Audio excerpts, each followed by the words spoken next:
Hey everyone, welcome to the Transplant Strong Podcast. I am joined by Tom today. Tom is from the UK and Tom has had a heart transplant and also a kidney transplant. So we're going to delve straight in. Hi Tom, how are you? Hello guys, I'm very well, thank you. I'm very well. Good.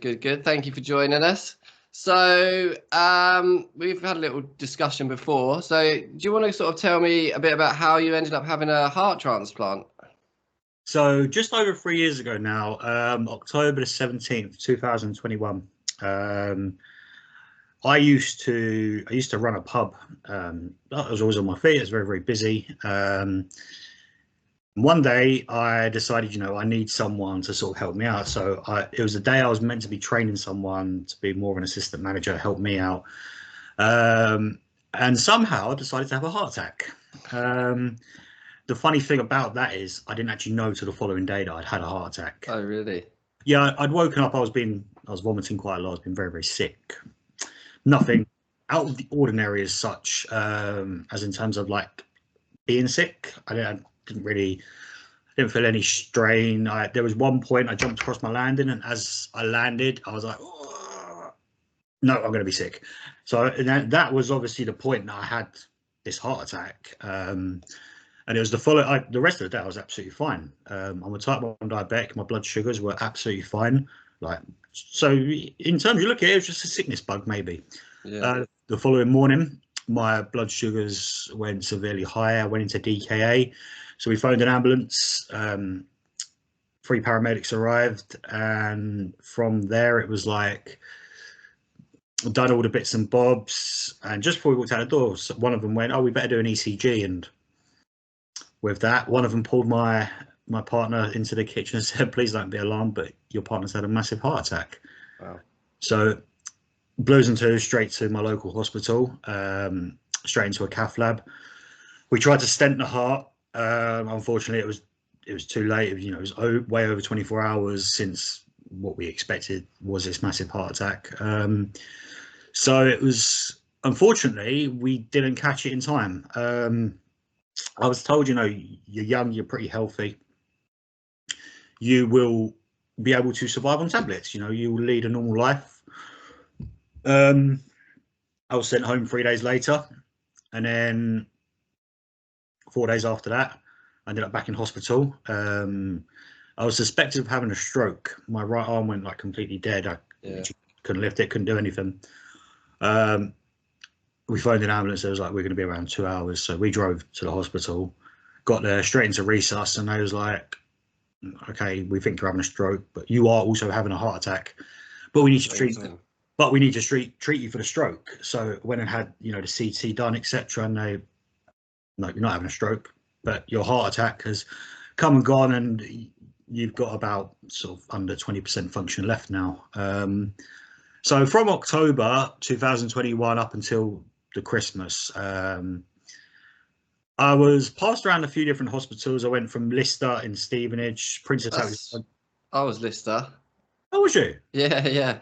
Yeah, so I went to Lister when I first had the heart attack. I then went to Princess Alexandra in Harlow. They transferred me to Basildon Heart Hospital. Yeah.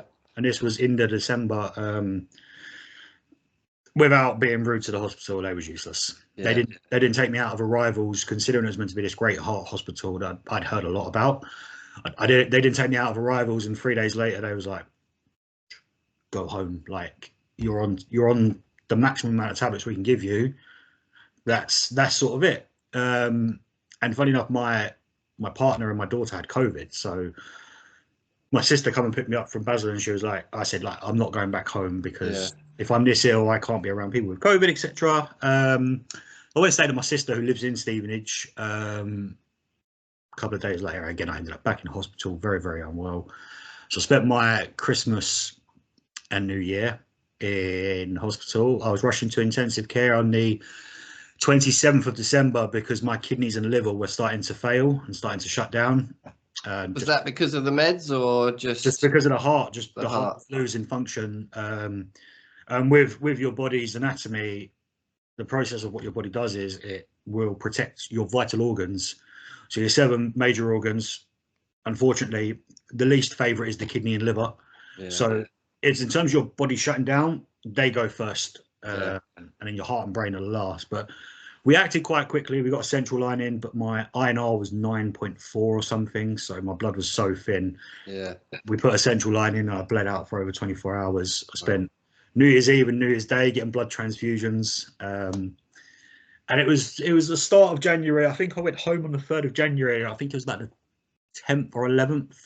I went to the Royal Papworth in Cambridge for an initial meeting. There was a big toss-up whether I went to there or one in London. I can't remember its name. But I went to Royal Papworth. The day I actually went there, I got to the multi-story outside. And as I was walking towards the hospital, I fell in the bush because I was so fluid overloaded. I struggled to walk. I had no breath, so much fluid on my lungs. I remember I fell into a bush and I just started being sick. And I said to my partner, like, can you go get me a wheelchair? Because I can't walk. So obviously I get to the hospital. We do like the initial check-in and meet people. And nope, Mr. Pinnock, you're not going home today. You'll be staying here until we can get all this fluid off you. And we will make a decision then really on what we want to do going forward. So I had a 19-day stay of stripping fluid, furosemide, stuff like that, intravenously. I was, on average, I weigh around 80 kilos. I was 102 kilos. Swollen. Oh, God, it was terrible. And then the day before I went home, they decided they'll fit an ICD in to help with if there is any further heart attacks. Again, we was kind of hopeful we could rely on meds for the next 3 to 5 years without having to jump into too much too quickly. Again, I come back a week later and I had, my bloods done, your general catch up with your consultant, transplant coordinator, and then this was early February, and as we left the hospital, me and my partner, I got a call about 5 minutes later and said, right, 11 o'clock tomorrow morning, you're coming back, and unfortunately, you're not leaving until you have a new heart. They kept you in. So I went back the following morning. How was that feeling? Because, I mean, I don't know, when you've got something wrong with your liver and stuff, you can die, obviously, but your heart is that vital organ. Yeah. So how was you feeling having all these problems around there? Like, was you... I think more of it was, apart from feeling rough and feeling very unwell, it was more so like, I just want to get myself sorted for my daughter. My daughter wasn't even 2 years old yet. And it was just more of a, I'm only 27 at this point, or sorry, 28 at this point. So 27, sorry. And it was just more of a like, why sort of thing, I was perfectly fit. I was healthy. I was in really good shape, and I couldn't understand it. And it was just more of a, okay, right, this is going to be it. We need to get through it. We need to survive as such. And I've done really, really well. My appetite stayed up. I was doing a lot of exercise. I got an exercise bike in my room, like at the hospital. So I was doing as much as I could. I'd walk around the hospital on my own. I'd go, to the cafeteria. I'd go to the shops. I would be out and about. And then I can't remember what point it was. It was in February because the transplant was in March. And I remember one day and bear in mind, this was all COVID. I was only allowed one visitor. And it had to be the same visitor. So I didn't see my parents. I didn't see any of my family. I didn't see any of my friends. It was just me and my partner. I didn't even see my little girl. I wasn't allowed to. So it got to a point and they come into my room one morning and said, look, your heart's failing even worse now. Like, you're really, really starting to struggle. But I felt fine. I felt so normal. I was ill. I knew I was ill, but I wasn't. You wasn't bedbound. You were up and about, and I wasn't dying. I did not feel like my heart was working at about 6 to 8%. Yeah. And then they just made the decision to say, look, intravenously, we're going to have you 24/7 on dopamine. And I was like, right, why? And they was like, well, if you don't, you're going to die. But we need something to keep your body going. Like you need that. And adrenaline won't cut it. Like there's so many drugs they could have used, but I was like, we can't. Like nothing will work. We need to give you dopamine. So from that point, because it's a highly controlled drug, I wasn't allowed to go anywhere on my own. And it was that point they said, you are going to go onto the urgent list, but my infection markers were very high. So it was like combating a million things before the main priority. We had to get all these unresolved issues sorted just to get onto that list. And because I was going onto the urgent list, it was, we have to have everything sorted. And once you're on that list, it will be days, maybe weeks, compared to like months and years, which some people do wait, unfortunately. And I think by that time it was very much a realization of, okay, like, it is serious. Like, it is very, very serious. I do remember I said, I will sign the consent forms, but I'm not going to make this easy for you. My daughter comes to this hospital, my parents come to the hospital. I said, like, I'm not doing this. I'm not going into potentially what you were saying, there's only a 90% chance you survive just off the surgery alone. I was like, I'm not doing that without seeing people. So my mum and dad and my granddad was allowed to see me outside, but then I made a big fuss about my daughter, and I said, I'm not seeing her outside. I'm not being in a position where it feels like I'm being controlled around my daughter. So she was allowed to come visit, my sister come with her as well, and obviously my partner. That was on the 6th of March 2022. I think it was the following day I went onto the urgent list. I come off it 3 days later again because of infection markers, but within 2 or 3 days we come off it straight away. And I had my first offer on the 14th of March, 9:27 in the morning. So from that point, as you know, the emotion was crazy. Yeah. There was a lot of tears. Obviously I needed to phone my partner Jess. I needed to let people know, but I needed a moment for myself, I think. And that was the realization that, okay, like, this is real. Yeah. And listen, maybe the stupid part was I never ever thought about dying. Yeah. Oh, good thing, very, very good thing, maybe, but stupid, really. Because, we can laugh and joke about it now, me and my partner, but I had no funeral plans. Like, she didn't know anything, because I never thought I would die.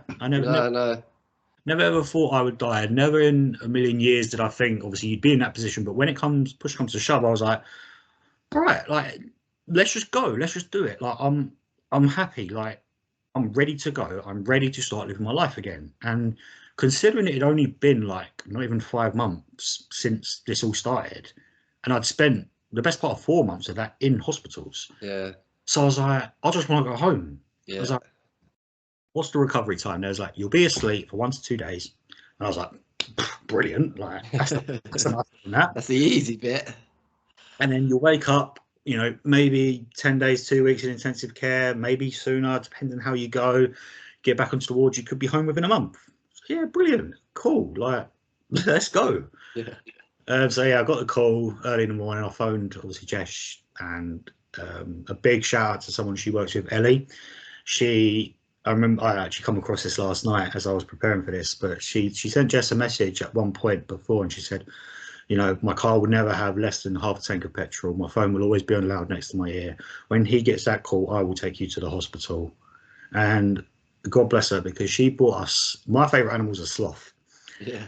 And she bought us 3 sloth teddy bears, one for mummy, one for daddy, one for little Ella. And I remember they started driving to the hospital, and I was like, have you got the sloths? She was like, no, we forgot. I said, turn around now. You can't come without one. Turn around now. Like, that's my link to you and Ella. Like, whilst I go down, like, I need that there. So she got there about 11 o'clock in the morning. And by that point, we're still very much in the unknown. It was like, okay, we found a heart. So, you've had an offer. Do you want to accept? Yes, I do. I would like it, obviously. They was all happy with it. So then it was just a case of, obviously, logistically, the heart needs to come out of the body. The heart needs to get here. You need to go to surgery. Then it all unfolds. So, unfortunately, there was actually quite a lot of delays. Yeah. Not from my end, from the donor's end. So there was, whether it was like multiple surgeries happening or various other things at the particular hospital this person was at, it got to about, I think it was quarter 12:15, and they come in and said, right, we know you're nil by mouth. You've got 45 minutes. Go and eat and drink whatever you want, because there is delays. Like, it won't be happening for the next 6 to 8 hours. So you've got time to eat, digest, etc. So you've got 45 minutes. So straight away, just went down and got me some food.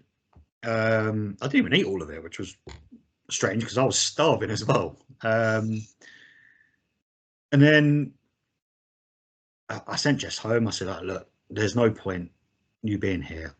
In all honesty, I'm just going to try and sleep. I'm just going to try and rest, which obviously never happened. I think I was just staring out the window for hours on end. But I would say I was ready. You know, you're as ready as you can be. And I remember quite clearly it sort of got to. I remember my group chat texting me from like 5 o'clock in the evening till like 9, 10 o'clock at night. Like, Tom, what's happening? Like, is it happening? Is it not? It's like, what the hell?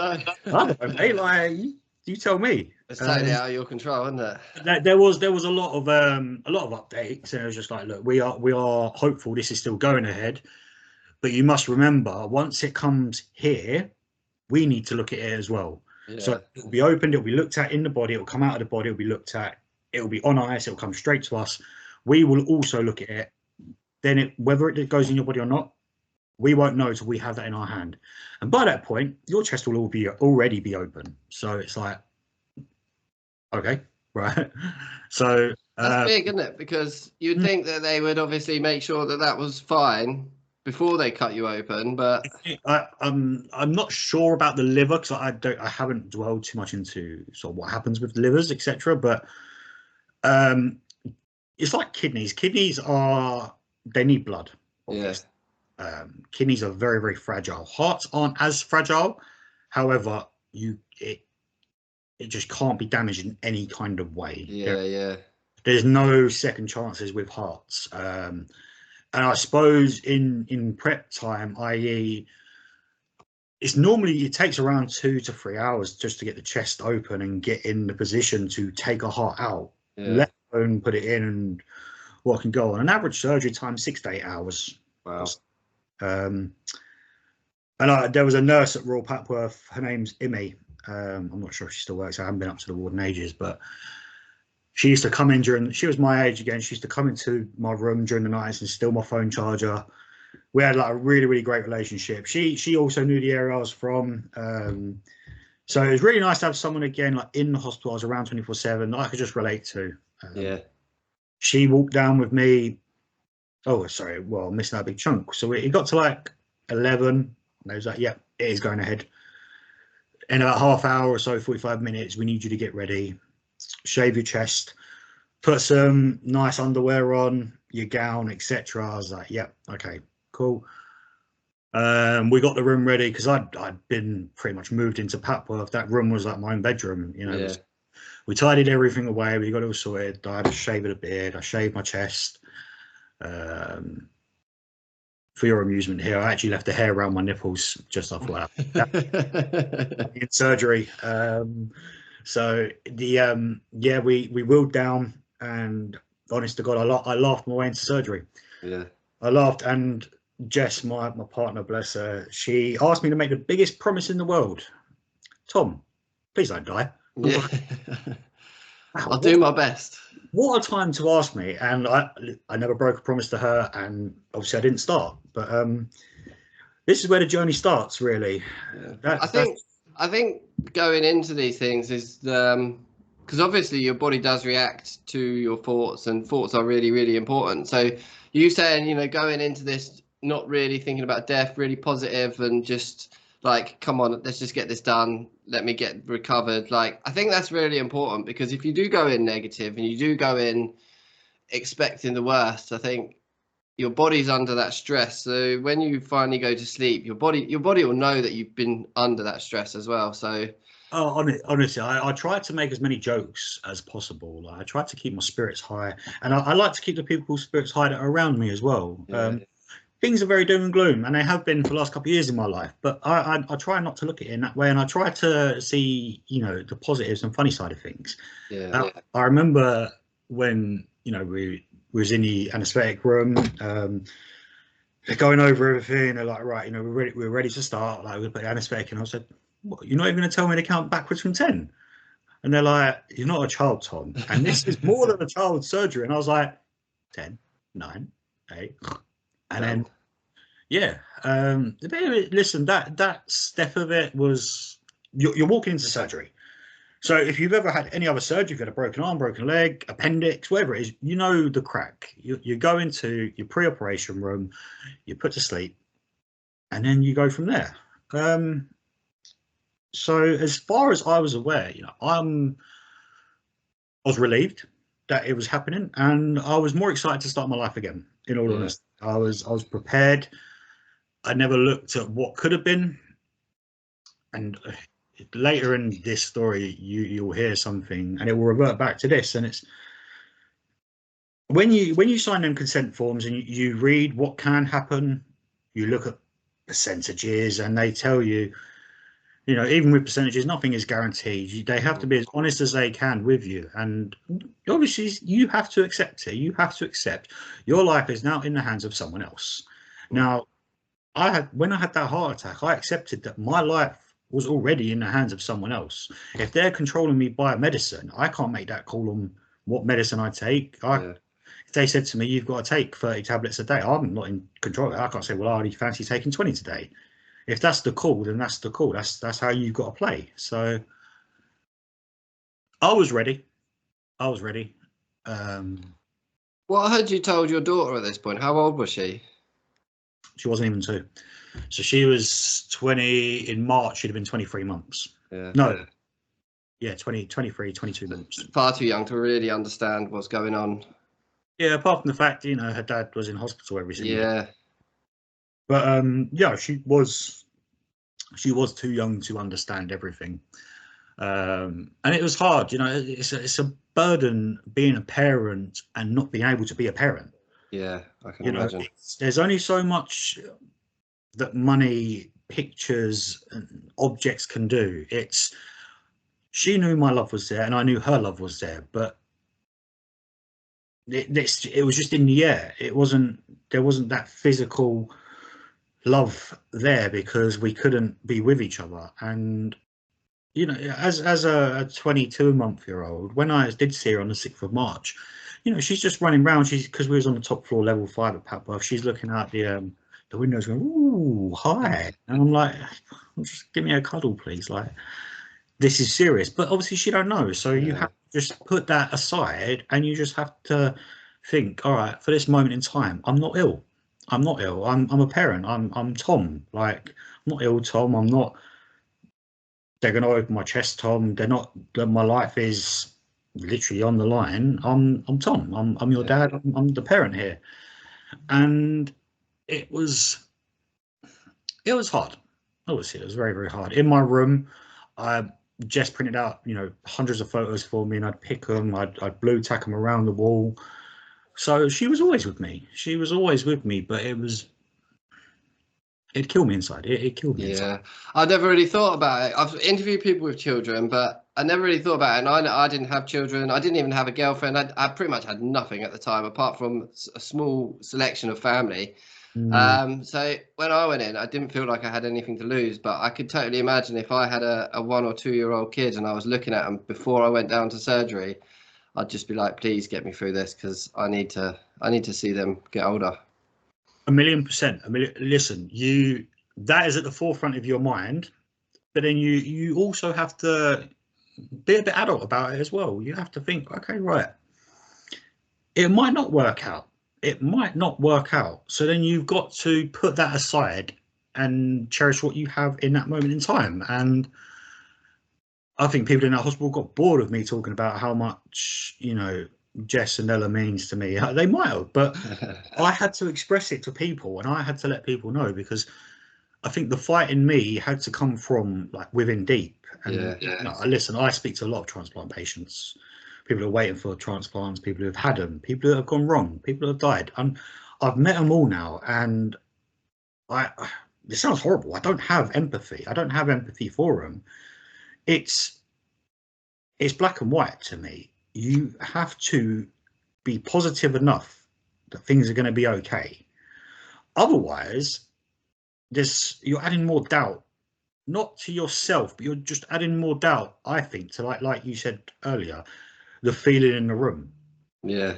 Because people that know me, I'm always just been, it is what it is, and we will get through it. You know, there's problems happen in life every day. Problems happen all the time, and a lot of them are minute in the grand scheme of things. And maybe what I was looking at was more than that, but in my head, it wasn't. It was one more step to going home, and that's all it ever was get home. That's all I need to do. If I can get home and have a good stint, I won't need to go back to hospital. And then, so yeah, I go to sleep, and you'd expect me to wake up maybe 2 days later. I woke up on the 14th of April, 39 days later. Wow. 39 days. Was you in any kind of a coma then, or induced coma? Induced coma. Induced coma on ECMO, which is life support. Was that because just to keep the heart going when it went in then? The heart didn't start. Oh. So I don't know if you've seen any of the programs. There's been a lot on, like, I think it's like BBC and stuff recently. And that was quite triggering to watch the first time I see it. But so basically the heart comes out, the heart goes in, they stitch, you know, your arteries up, etc. And then just two metal prongs, zip, your heart starts. You go, and then obviously then, you know, you're on life support, you have a lot of support, and then they gradually reduce it, and then they take the machine out, and then there you go, your heart's beating on your own, you have another day's sleep, you wake up, and your rehab starts from there. With me, the heart didn't start, and it still didn't start, and it still didn't start, and it still didn't start. So it was just constant zip, zip, zip, and then eventually they got a beat, but it was nothing. I needed to be on life support on a full strength ECMO, which is like 4 liters, I think it was. Yeah, 4 liters. Your blood, the amount of blood in your body is 8 liters. So my body couldn't do half the work. My heart couldn't do that. So I was on a sustained period of ECMO for 46 days. Now, during my 39-day nap, a lot of things happened. So obviously the heart was not in a good way, and it even to the day they took the ECMO out, which was 46 days later, it was still 5% chance I live. There was no explanation. 5% chance. And we'll get onto this bit in a minute, because this is where it's really going to shock you. But throughout this whole time, there was no rhyme or reason why my body needed so much support. Every time they tried to turn the ECMO down and wean it off, and lightly sedation rather than heavy sedation, I was there. I'd respond to things. I'd flicker my eyes. I'd moan and grunt as such.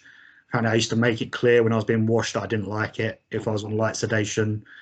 One of my dreams I was having, as you can imagine, I had a lot of dreams, and I have wrote them all down. I will email them over to you so you can have a good read of it. Because a lot of what happened in real life also happened in my dreams. Yeah. There was at one stage I was trying to pull my breathing tube out, because in my dream I had sand on my back, and I was trying to, could you put some water on my back, please? Yeah. But the worst thing was I was ill in my dreams. That was really, really hard. Because I think at that point you're going through these dreams, and some of it seems so realistic, but the way I was jumping left and right, it wasn't. But then when I got ill in my dreams, then I was like, this could be real. Like this part of it could be real. And it got to a point, I can't remember how far into it was. They thought my heart was doing better, so they decided to take me to surgery and remove the ECMO, like the life support, out of my chest to see what happens, see if I can start coping on my own, because I was showing signs that I was, and unfortunately that wasn't the case. Very, very quickly I deteriorated to the point where it was near enough death. They put the ECMO back into my groin, which isn't a favorite place to go.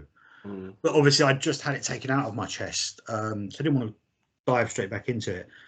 And I ended up having a septic shower of my left leg, so feet upwards, completely discoloured, and I've ended up waking up with a necrotic foot. So my whole foot was black. Right. And it was in my dream, the hospital had run out of power. So they had candles everywhere. And I dreamt that they'd actually burnt my foot. Yeah. And eventually when I woke up, it was like, I remember seeing it for the first time and I could barely talk. I had no muscle. I couldn't move. And I was like, Jess, I told you, they burnt my foot. I'm going to sue the NHS.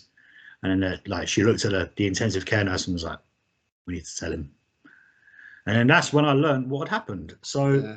That's incredible. That's mad, because I was going to say, like, when you said about the 39 days being asleep, like, I was going to say, did you know anything? But obviously, you know, you've just explained that they're having these dreams that were relating to the outside, but were sort of fabricated in the dream. But that's insane. The dreams had no fluidity to them. There was a storyline, a greater storyline as such, which was survival, but there was no like consistency. I was jumping to different parts of the world, places I'd been, places I hadn't been. I was doing excursions that I'd done on one holiday in a different country that I knew what was going on. So in my head, I knew a lot what was happening, but nothing made sense. Yeah, nothing made sense. At one point, there was like wires and like certain numbers were dropping. It really wasn't looking good. And it was like, the NG tube, he's not getting enough nutrition. Like, we need to do a CT scan, find out if there's like any blockages in the tube, if it's getting stuck in certain places because he hasn't pooed for a while. Like, what's happening? So sent me for a CT scan, and I had a bleed on the brain as well. So that was like, that's another thing. And then I had a kidney draining because there was fluid getting onto my lungs, etc. And as they took it out, so imagine they're taking it out of the body, there was an air suction. So as they're pulling it out, my lung collapsed. Oh. Because they were sucking the air out as well. It shouldn't. Yeah. But where they was taking the drain out, somehow it just crushed the lung. So that was another thing. And then I had to have a sort of a more permanent lung drain in. They managed to inflate it, but then I had to have this. The stitch was awful. I remember it because I remember waking up and like being on the bed, and I had this thing in the side of me, and I had to like be like that constantly. Yeah. Like I wasn't allowed to move my right arm because I had an arterial line in, and if you moved it, geez, like the whole room was going off. But because of this lung drain I had as well, that was like stitched, stapled, like taped into me, I couldn't move. Now, with being asleep for so long, you lose around 3% muscle mass every day you're asleep. So by this point, I'd lost everything. Yeah. I'd woken up at around 54 kilos. I had to learn to drink, eat, talk, walk again. I was starting from zero, and that was one of the hardest challenges I faced. Is knowing how to do something but not being able to do it. Yeah. So so so you say like you know how to do it, but you can't do it. So just trying to work that out, and like so you're telling your brain like you know you can walk, you know you've walked, but when you go to stand up, your legs just aren't working. Or I couldn't even sit up, let alone stand up. Nothing. It took me until the middle of May to even stand up. So with like the drinking and stuff, so if you take a sip of water, you swallow it. Yeah. When you haven't done that for a while, you can't swallow properly. You got two tubes in your throat. One of them dropped straight into your lungs, and that's what was happening with me. Every time I was doing it, I was choking heavily, and what it wasn't going down my esophagus properly. It was ended up dripping into my lungs. So, and that was the same with food as well. And how I learned to eat food again was actually ice cream, which I was more than happy with because that was. I remember like I tried to eat a banana once, like that was part of my rehab, and I choked on it. Yeah. And I was like, you're unfortunately just not ready. Like, your tubes has got to stay in. Like you're not ready. Ice cream we can get away with, but even still, then it was like, if I told you to swallow now, you just go, okay. Yeah. But with me, it had to be emphasized. It was like, right, swallowing. It was like, Really had to do it, yeah. Like flinging your head back, and by this point, the only way I could really move around was by the bed. So lifting the bed up. I remember laying there in the early days of when I had obviously woken up and had a lot of phlegm on my chest, etc. And you're trying to spit, but you can't. I didn't have the muscle to get it out. And I remember, sorry, nurse, I'm being a pain, but can you get the suction tube again? And she one nurse put it next to me, and she was like, "You need to start doing it yourself." I was like, is that hoovering out your lungs? Yeah, like, well, just the phlegm off like your mouth, your throat. Yeah. Because I still had the lung drain in, and that was taking quite a bit out. So it's just like the phlegm, the saliva, and stuff like that. And I remember, you can get it halfway up your throat, and I'm like, I need the help. And she put it next to me one night and was like, "You need to do it yourself." And I couldn't lift my arm up to like here and get it. I couldn't lift it. I couldn't even use a mobile phone. With taking immunosuppressants, especially Adapor or sirolimus, you do get a lot of tremors. And at the time, I really couldn't do anything. So I woke up on the 14th of April,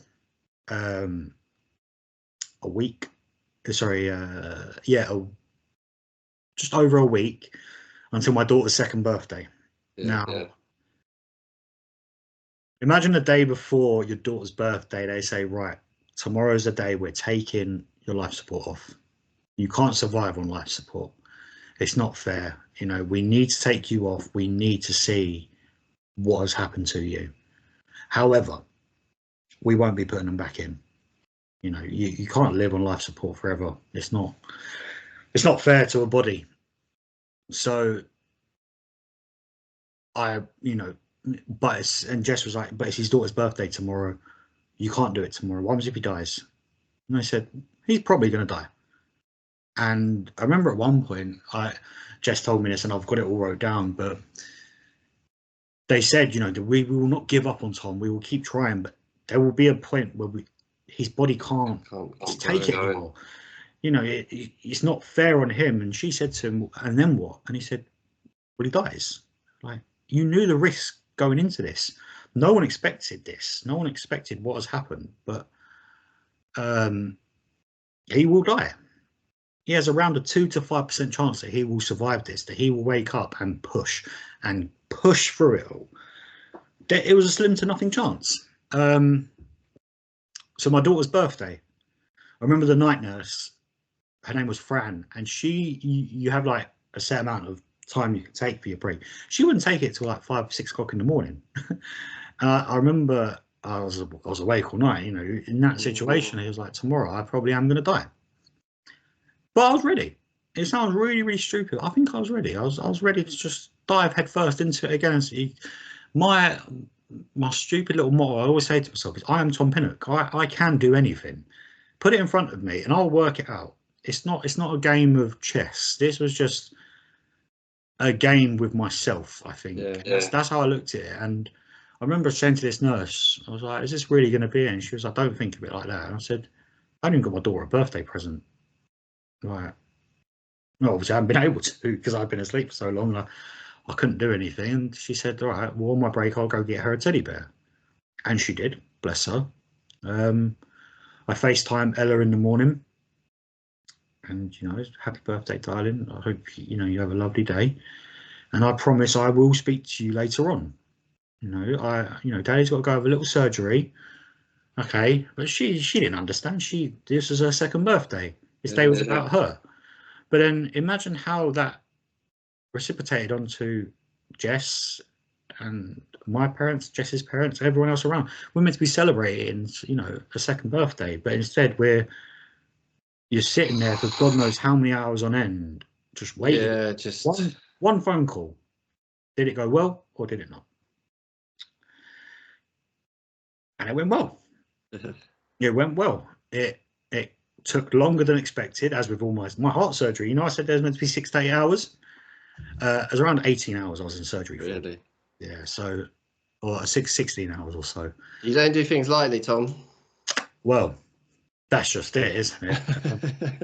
And this is the God's honest truth. When I woke up from that surgery, I had a lot of consultants in the room. I had obviously like my nurse in the room, and I said like, Tom, do you notice anything different like about your room? Like, look. I was like, no. And they was like, your machines, look, your room's empty, Tom. Like, you've done it, you've survived. I'm pretty tired. Can I just go back to sleep, please? God's honest truth, and that's. I was like, okay, right, well, now I need some rest to get through the next bit. Not that I'd been asleep for like X amount of time. No, and then I think after that, it was just like. Then I looked at my foot, and then I was like, what's this in my stomach? Like, what's all of this? And then I touched my groin. I was like, why is it so sticky? And it was just like this massive hole in my groin. Then I was like, hold on, there's a scar further down my leg. So what happened there? And I was like, well, when the ECMO went into your leg, and you had this bad septic shower, and then I was like, there's lines on my leg, and I was like, your leg was coming off. We was taking your whole leg off at one point. And it wasn't a light discussion. It was in the room. We was in intensive care, and all of this was happening. They'd done all the surgery in the room. They had no time. So Jess was in the room at the time, and then they was like, you've got to leave. You can't be in here. So 6-7 hours later, she was allowed back to the room, and she said, I walked in, there was just wrappers on the floor. There was people just sitting on the floor, and you was just this cold, lifeless, grey body, but you was still alive somehow. And yeah, obviously, I wake up, I come to terms with a lot of things, and they was telling me things bit by bit. They wasn't telling me obviously exactly everything that happened. They said it'd be too much of an overload on you. I didn't find out about the bleed on the brain till weeks later. And that was only because of a slip of conversation I overheard. And I was like, what do you mean a bleed on the brain? And they was like, oh yeah, you've got a bleed on the brain, by the way. Oh, cheers. I was like, don't worry, everyone knows. I was like, apart from you don't know. Everyone knows apart from you. Wow, okay. And then that's how the kidney stuff started. So the kidneys had shut down. I was on a kidney filter machine. I'm not sure if you might have been. No. So a lot of the time with, especially with hearts, that you go onto a kidney filter machine, not because your kidneys don't work. It's just an extra bit of help. Yeah. Now with kidney filter machines, you have things called holidays. A holiday is normally like half a day, where they'll take the machine off you and they'll see what happens. You've got a catheter in, so they'll see if you do produce any urine. I had a 14-day break, and that's all we was waiting for at this point. It was like, right, as long as your kidneys can kick in, we can get you back to the ward. We can really kick on with your rehab. I still wasn't walking. I was doing bits of physio. I was learning to sit up. I was learning to do bits and bobs. But we was waiting on this kidney. And then I had this break, this 14-day period, and I stood up. I took my first 2 pigeon steps, and I kid you not, it was like, I laid back down. I remember the following day, I was like, I don't want to do physio. So I'm shattered. And there was this Irish consultant, Dylan, his name was. He's actually left Royal Papworth now. And he was leaving on the day that I ended up going back to the ward. And I remember him coming into me and saying, look, realistically, Tom, you're the only person that can help yourself out. We'll give you all the tools. We'll give you everything. But you're the only one that can walk. Your foot is, it's bad, but walk on it. You've been cleared to walk on it. So go ahead and try and walk. Why are you being such a lazy bum? All right, Dylan, come and talk to me tomorrow and I'll tell you how far I've walked. I walked 60 meters the next day. Yeah. And there was a trail of blood on the floor where my foot was, it was black. It was just bleeding. It was horrible. And it was... I don't know why, but I think I'd be more worried about my foot coming off than having the everything else, like... Can you imagine me going through all of this? And then the most thing I was panicked about, they said to me, because the ends of my toes were black, and they was like, your toes will just fall off, by the way. Yeah. We don't know when, but you'll take your sock off and they'll just be the end of your toe. Oh. I was mortified by it. And I was like, this is such a little thing. Like, we can take these off for you. Like, if we need to, hopefully we can make a bit of recovery. And I was like, what? My toes are going to fall off. Yeah. It's like, you've just had like 5 open heart surgeries. You've had so much go on, and you're worried about your toes, which are going to come off anyway.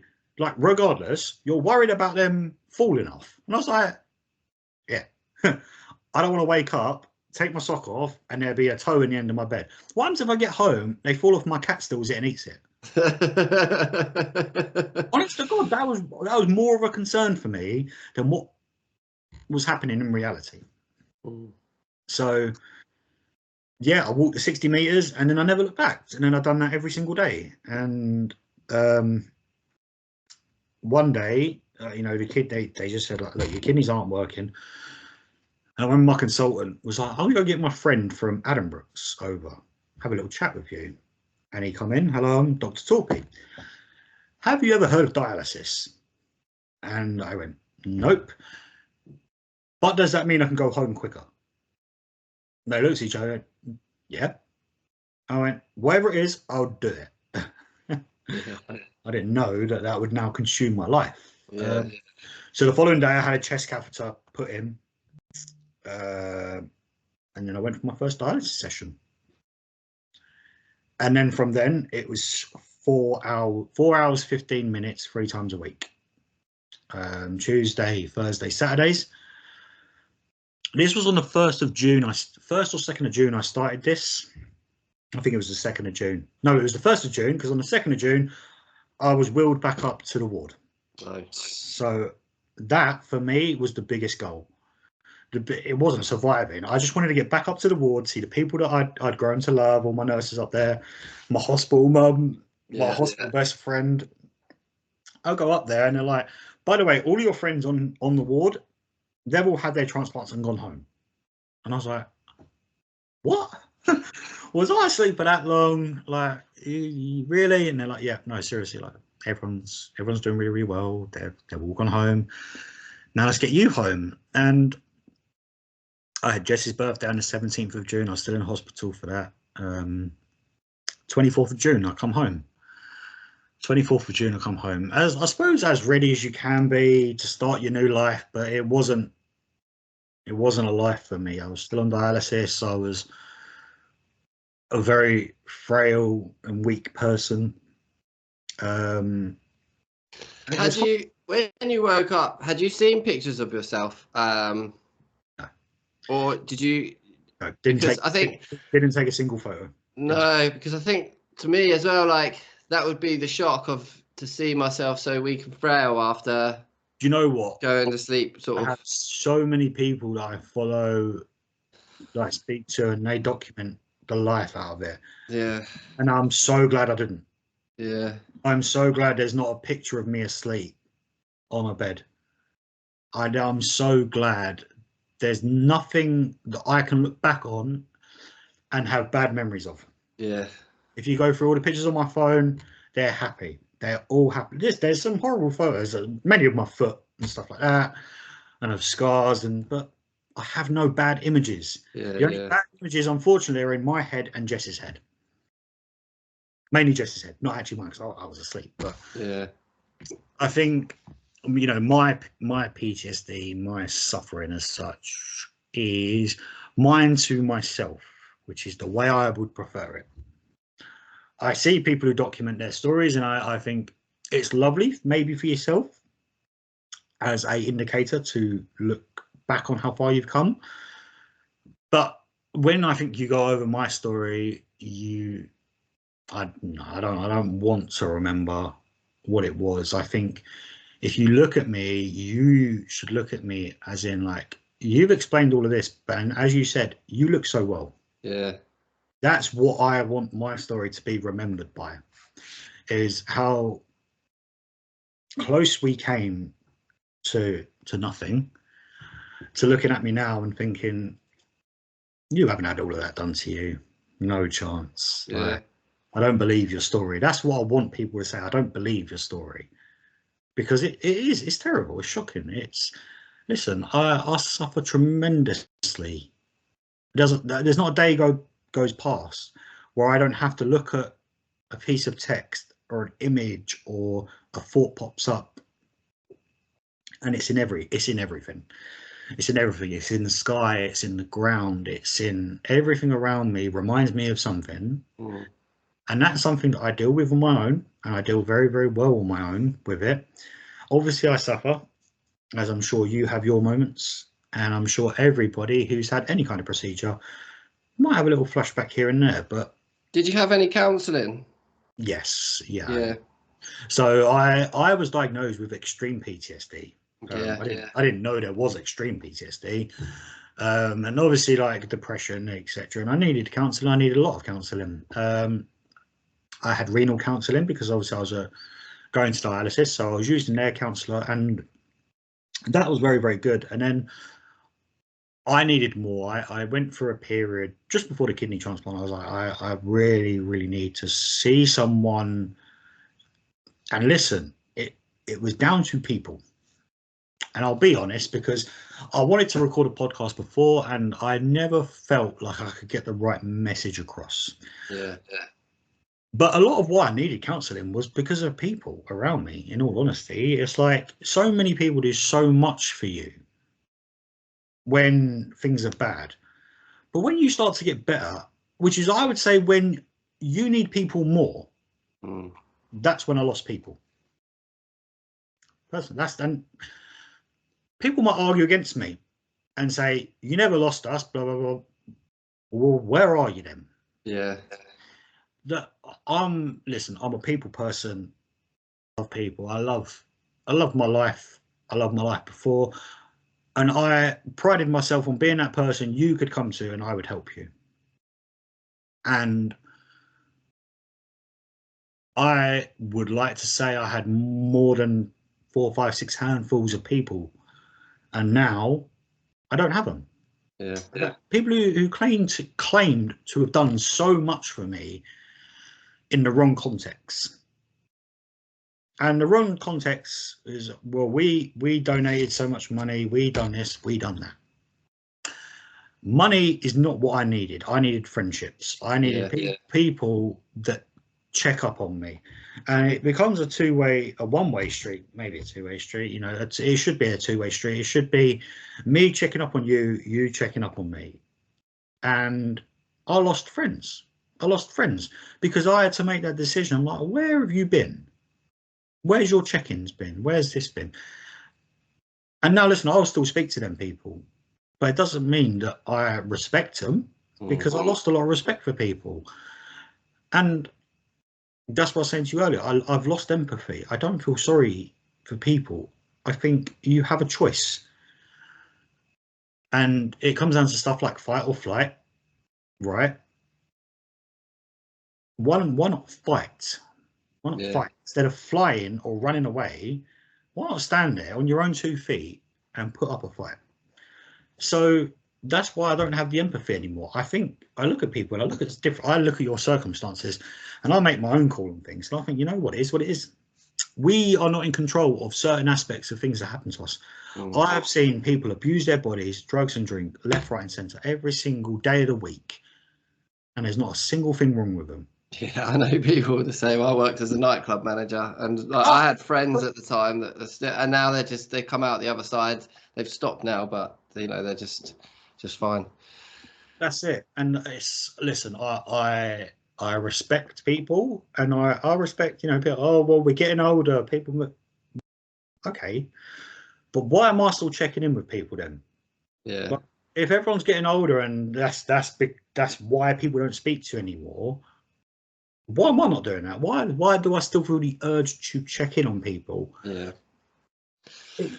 But yeah, I think with certain things in life is when your life circumstances change. So, I mean, you said at the start of this, you was a pub landlord or, you know, manager of a bar. Your social circle there is going to be huge. But, I mean, I'm not saying that these people aren't your friends, but there's certain circumstances to this is because, you know, you've got this bar, these sort of things. And then when you come out of these circles, obviously the people that were there aren't. But this is my group of friends. The people from the pub, my punters still check on me. Yeah. I still get texts from them every other week. Like, all right, Tommy, these are 50, 60, 70-year-old blokes. Yeah. Not my group of friends. Yeah.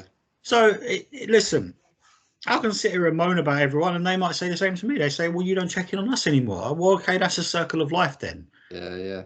But for someone who done so not someone, it's people who've done so much for me when I was asleep. Well, why are you not doing it when I actually need your help more than most? Yeah. But that is life, and I don't hold people to it. I would still go meet every single one of these people, and I will say my bit to them if they ask me. Other than that, if you're happy in your life and you're getting on, then I will say thumbs up to you. Yeah. Yeah, I remember when I was having my transplant, I was trying to move to my own flat at the time as well. And the doctor was like, we don't advise it. Like, when you come out, you're going to need so much support. And I was like, oh, I'll be all right. But luckily, I didn't find a place. I was living with my best mate's parents, and his mum just looked after me so much. And I needed it really, really bad. Exactly, that's it. And it's, you know what, the first day I got home, because of my leg and my strength and stuff like that, I sat there, my parents were there, and it was really, really nice. Well, obviously at my own place, and right, I fancy going to bed now. I fancy, because in hospital, I'd actually bought my own bed. I'd bought this brand new bed, and Jess had slept in it, Ella had slept in it, but not me. So I was like, I can't wait to get into this bed. I can't wait to see what it's all about. And I got to the top step, and I fell over. Yeah. And I couldn't get back up. I couldn't. I tried to move. I tried to shuffle into the bathroom. I thought if I get myself to the bath, I could maybe like clamber up, but I couldn't do it. I didn't have the strength. So I called Jess's dad, and I was like, look, I'm really, really sorry, but can you come pick me up and put me in bed, please? And after that, I started to figure out how I do things myself, and you learn, you improvise, you adapt, overcome. The old Bear Grylls saying. But it is true. You just learn to get on with things. And I was like, okay, right. If I come downstairs, I'm staying downstairs. But if I go upstairs because I need a rest, I need to have sleep, I'm not coming down for a few hours, by the way. As much as I needed to exercise, I can do that downstairs and I can do that upstairs. I don't need to be walking up and downstairs constantly to try and get the exercise in. And yeah, it's my old house. It was very Victorian style. Our stairs were pretty much vertical. And I was like, we need to move. Like, so now, lucky enough, I live in a bungalow, and it is. I want a bungalow. Oh, mate, it helped me out so much. Yeah. It really, really did. And also, I didn't drive for a very long time. I'm back driving now. That's another story, because just before the kidney transplant, I had a bloody car crash. Someone crashed into me. Yeah, no, someone crashed into the side of me. Luckily, no one else was in the car. No one else was hurt. But then 6 days later, I get a phone call. We have a kidney for you. Really? So when you got put on dialysis originally, did they say that you were waiting for a kidney transplant then, or did they just sort of pop up and be like, oh, by the way, we've got you another kidney? It was a very, very slow build up. Kidney transplants can happen very, very quick. Yeah. The build up can be quick. And then obviously it just comes down to your match. Then your waiting time, it just depends. So I was very, very fortunate. So I was on dialysis for 20 months, back and forth. Now, here's a positive note for the podcast. So I woke up on the 14th of April, 2022 from it all, survived it all. I got married on the 14th of April, 2023. So we got married a year to the day I woke up. And obviously my daughter's third birthday was like a week after that or whatnot. So it was like full circle. Things were really falling into place. I had dialysis the day before my wedding. I had dialysis the day after my wedding. Life just moved on for me. I was, if we done like a little caravan holiday with another couple and their little one, but because of dialysis, I could only really do like a couple of days. Yeah. We changed the times around in my dialysis. I done like first thing in the morning on Tuesday. I left straight after, but I had to come home for the Thursday evening session. Yeah. But, I didn't get much enjoyment out of life. Let's be honest. And I didn't. Now, as much as I was maybe the heartbeat in the room and I was trying to be positive for everyone else, my life maybe took, a bit of a back step. But it was, do you know what? Seeing fulfillment on people's faces, especially the old people at dialysis, seeing them so happy to see me so energetic and happy, that gave me my kick. I was like, if they're happy, I will have to be happy, because I hated walking in. It's like 7 o'clock in the morning, seeing all these people getting linked up to their machines, and I was always the last one to walk in, because I was always in a side room. I don't know why, they just always stuck me in a side room, especially building up towards transplant. It was like, right, let's protect Tom, let's put him in a bubble, and we don't want anything to happen to him. I'm missing out a massive chunk of this, because obviously we go back to the foot. I had an amputation. I had all my toes taken off, but I not all the toes. I had the top knuckle. So if you paint the picture, I have no toenails on my left foot. Perfect. I don't have to cut them. I caught sepsis again a week after that. On the same foot. On the same foot, because of an opening. The big toe actually opened quite heavily. Again, I can show you some photos privately. It's not maybe something you want to put up, but it wasn't the big toe. It wasn't the one that had literally gone like that. It was one that had this tiny little hole, because obviously they're all cut, they're all stitched, and there was just a tiny little hole, and that was the one that got infected. That's the one that gave me sepsis, and that's the one that nearly killed me again. How can I go from having this massive heart operation, nothing going wrong, to my middle toe on my left foot nearly killing me off quicker than all of that? It was crazy. It was so that happened. I recovered quite well. I was on my feet the following day, maybe. I still have podiatry meetings. I do a lot of the dressing changing myself now, but I still go along every other week, maybe once every 3 weeks, 4 weeks, and they'll just have, a little look over. They'll take off some skin if they need to. They'll dress it up and like, right, okay, keep going. I had a meeting in October, and I was like, look, there's this little superficial wound. It keeps opening. What am I going to do? I said, I'm fed up of having a bandage on my foot 24/7. And they're like, okay. Like, we went over it. I'd heard a lot of different things from different podiatrists. They was like, we could skin graft more fat under the toe. It might help it more. And I met my surgeon, and he went, that's fine. He was like, again, with you, Tom, why things happen, we do not know. Why does your toe keep opening? This tiny little pin dot of a wound keeps opening. Tom, it's you. We do not know why this happens, because it's not happening where your foot is pressing down. You have so much padding underneath that toe. You don't need it. There's nothing more I can do. What do you want me to do? Do you want me to take your foot off? I don't really want to do that, because your foot is working. So now they've ordered me a little silicone toe cover. So that will work. Ironically enough, that will work. So I had it in my head already. I was like, if they say to me the best thing we can do as an orthopedic point of view, rather than you coming back in another couple of years' time saying, right, it's not working again, you're still having problems, I'd already accept it. If they're going to say, we'll take your foot or take you up to your knee, below your knee, we'll take it off, I accepted it. All right, cool. Fine. It's no issue. A good friend of mine has a prosthetic leg. My friend in dialysis, who we've got more connections than what we knew, I met him after I had my amputation because he was having his own amputation. Yeah. Then all of a sudden, 3 weeks later, he gets wheeled into my dialysis unit. I'm like, I know you. So I was just in hospital with you. And there you go. It's another friendship bonded. It's another person that I can help out and he can help me out because we're in the same boat. Yeah.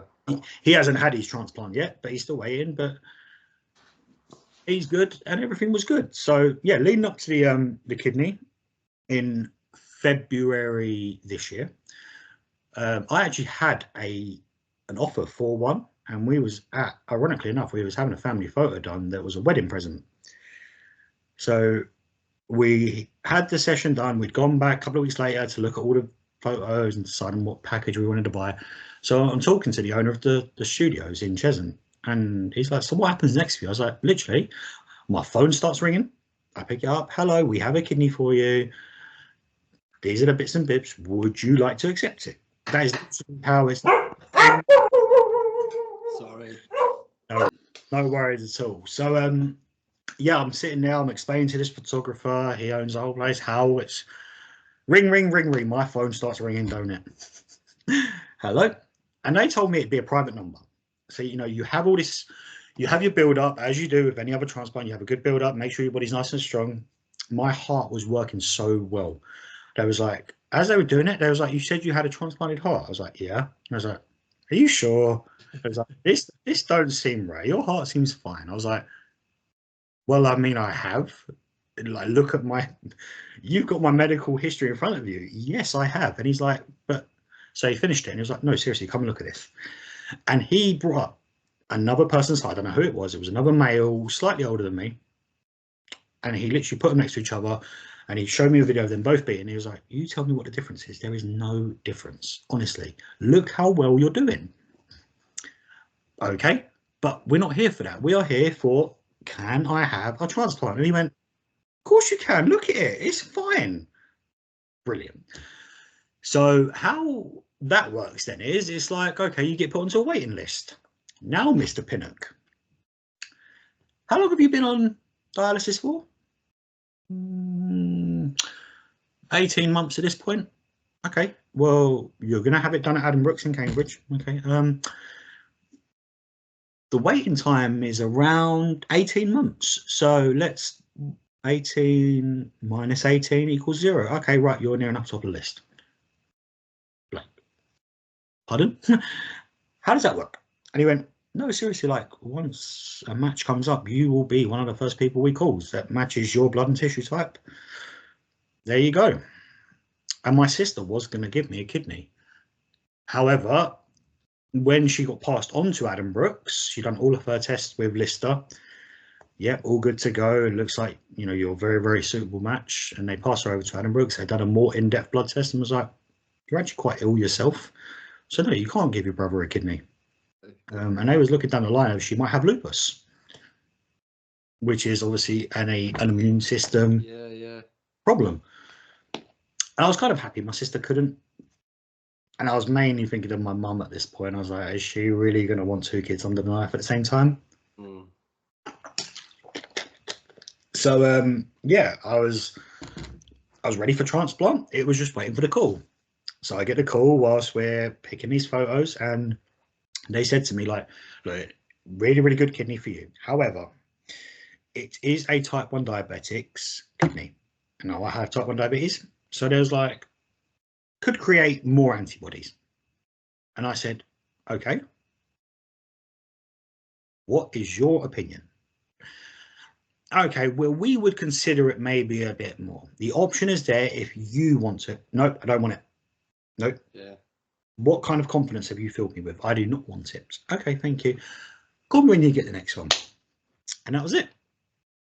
And it was like, why did you reject it? And I said, because there is a chance that more things could go wrong. And really, with my history, do I need problems?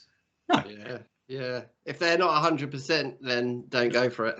I remember telling like all the people at dialysis, and I was like, I can't believe you've turned it down. And I was like, yeah, but why would I jeopardize my body? This kidney that could go to someone better, why would I jeopardize that? To be here in 6 months' time. So no, but I've done it long enough now. Not as long as all these other guys in this room, in these other 16 people that I've done dialysis with between 7 and 12, and then everybody else in that unit. Why would I rush to come back here as such?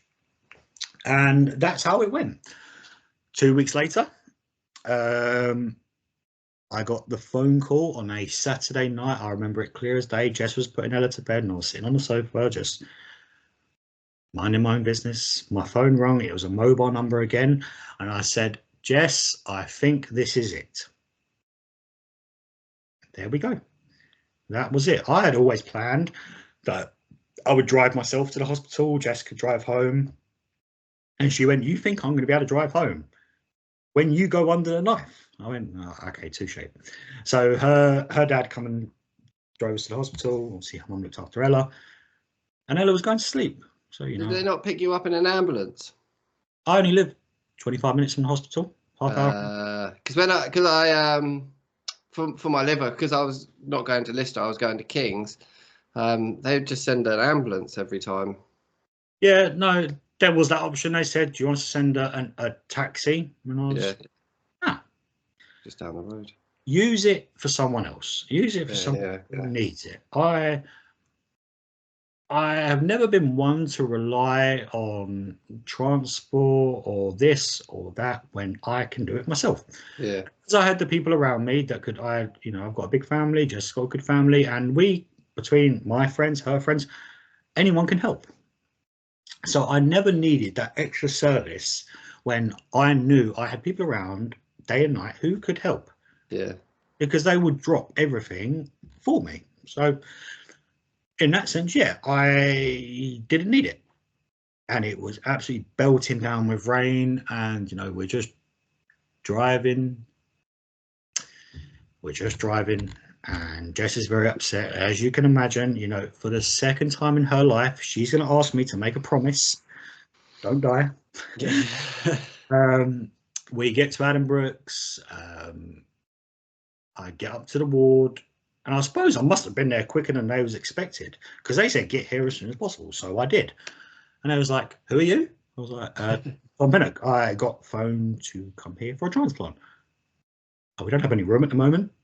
So I ended up sitting in literally like a stores cupboard. It was a practitioner's room, but they had more supplies in there than they wasn't using it as a room as such. So it was, and funny enough, if you speak to a few people who had kidney transplants at Addenbrooke's, especially in like recent times, they will all tell the same things. We went into that exact room, the storage room, into a storeroom. So obviously you have bloods done, height, weight, just weight. Then you have another lot of bloods done, and then you nil by mouth. Okay, right. Kidney has come out of the body. We're just waiting now, Tom. Okay, we expect it to be around 6 a.m, and it got to about 4, maybe 5. And I said to Jess, I was like, look, go home. Go home. Go and be with Ella, and everything will be fine. And everything will be fine. Surely. So average 4 to 6 hours a kidney transplant will take. Again, laughed my way down there. I was like, this will be an absolute breeze. And they're looking at me like, okay, great attitude. You've been through everything life could throw at you. So, okay, right, yeah. Obviously, it did not go as simple as it could have. Of course not. I am Tom Pinnock. Why did simply? So I think it's around 8 hours I was in surgery for, and you know what it was? It was just the connections. It was just the fine tuning of stitches and getting everything sorted. The kidney worked straight away. Kidney worked absolutely fine.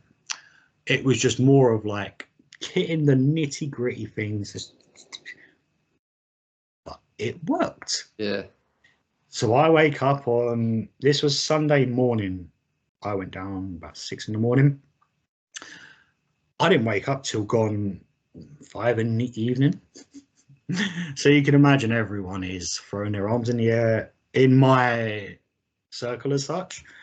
And I wake up, I remember just, okay. And I literally went like this. Ow, why does this hurt? And then everyone's looking at me, and I was proper like shouting the place off. And I was like, lay back down. Oh, yeah. We've just had a transplant. And then I clocked, I was in the gowns. I was like, okay, oh, yeah. Yeah, I was here for a transplant. I went, everything gone okay? And they went, yeah, maybe you shouldn't have sat up so quick. But yes, Tom, everything's good. I remember pulling the, because I had a fistula formed in my arm. Yeah. Which is that hefty scar down there. And it didn't work. And it didn't work. And do you know what my honest reaction was to all of that? When, they're looking at it, they took the thingy off. I'm staring at it. It was awful. And they was like, you're right. Why have I got staples in my arm? And they went, pardon? I went, why is there staples in my arm? And they went, Tom, like, it's not working. I went, I don't care. Why is there staples in my arm? Well, the surgeon liked using staples. No one told me that. I don't like staples. Like, look at them. They're horrible. And Tom, it hasn't worked, Tom. I heard you the first time. Why is there staples in my arm? That's just me being me. Yeah. I heard your message loud and clear. But why is there staples? I don't really like staples. Why couldn't they stitch it? And I was more gobsmacked, I'd say, that I was moaning about staples than it not working. And I said to him, I never wanted to use the fistula. I would have always used the chest cath. I only wanted a fistula formed and done so that in future life, if the kidney failed, we had an instant access.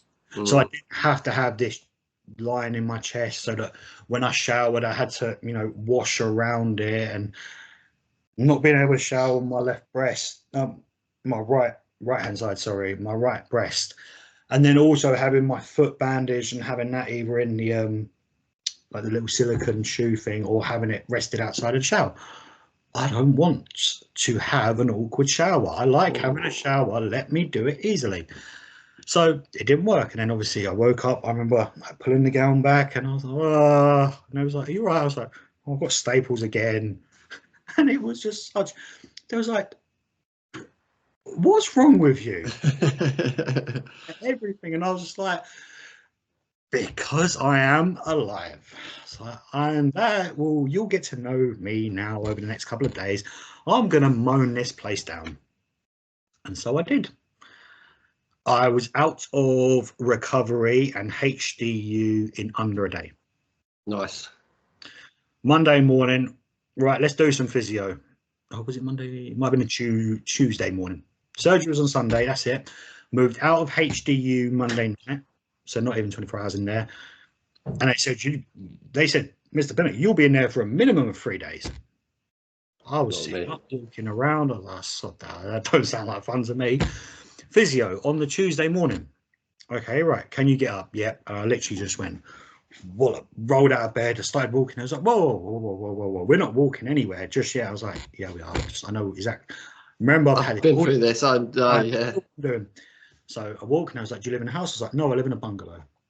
And he was like, we won't do the stairs. I went, nah, I'm just going to show you I can do the stairs just for your records.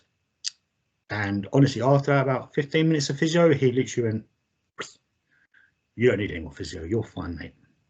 And yeah, like I said, they sent me home after 6 days. That's good. Beats 30 something days of being in a coma. And yeah, so I was in Papworth for like over, I think from heart transplant to getting home was 129 days. Yeah. From having a heart attack to heart transplant was 129 days. And then the kidney transplant was home in 6 days. So there's always a win. No, but it's listen, my life flipped after that kidney transplant. I started to plan my future a bit. I started to really have a sense of fulfillment after everything I'd done. Now, don't get me wrong. When I was breaking these like little milestones, I was very, very happy. But I never felt fulfilled because I always had to go back to dialysis. I always had to do this. I could never plan my stag do, right? So I used to do Tuesday, Thursday, Saturdays on dialysis, 4 hours, 15 minutes of time. So I do it Thursday night. And then I was like, so what am I going to do about this Saturday? I'm meant to be away. You're going to have to do dialysis wherever you are. And I said, really? Right. How about this then? How about we put the ball in my court now? How about if I just didn't do it for 1 day? Because people just don't turn up. They just obviously have had enough and they go, I'm not doing it today. Completely wrong attitude. I just put it in perspective of maybe if I don't turn up, what happens? Ball's back in your court now. And you know what they've done? Okay. Can you do this then, Tom? Can you come Friday morning for 2 hours? Can you then also come Monday morning for 2 hours? You're back on Tuesday for 4 hours anyway. But let's take your Saturday, split it into Friday morning, Monday morning, because you are going to need it. If you say you're going out for your stag do, you're definitely going to be drinking more than your half a litre allowance a day. And I was like, maybe. Maybe I might. And they're like, no, look, Tom, you're adult enough. We like you. This is why we like you, because you will just tell us. You won't bullshit. If there's excessive fluid on you when you come to dialysis, you might say yes, because I had more than my 500 milliliter allowance. That's why we like you, Tom, because you are just honest. And I was. So the way we worked it out was brilliant. I was like, cool. Okay, so we've got like 6 hours worth of dialysis over 2 days on the Monday and Tuesday. I was like, yeah. I said, right. Okay. And Daily was like, don't go overboard.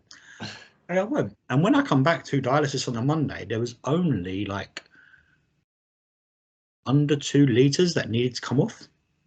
I was like, did you have a boring stag? I was like, I'm not even going to tell you because you might end up taking more off.